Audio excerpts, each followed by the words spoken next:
Hello everyone, welcome back to another video. So in this video I'll tell you how to fix add friend button missing from the Facebook profile page. Facebook is nothing without friends and family. The add friend option is missing from your profile. Only the friends of your friends can send you a friend request. I'll tell you how can you fix this, but first subscribe to my channel for more upcoming videos and hit the like button. So let's start the video without wasting any time.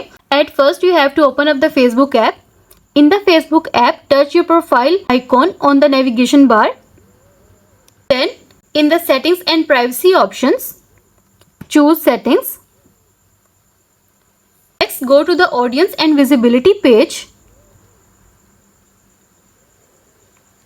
Tap the how people find and contact you option.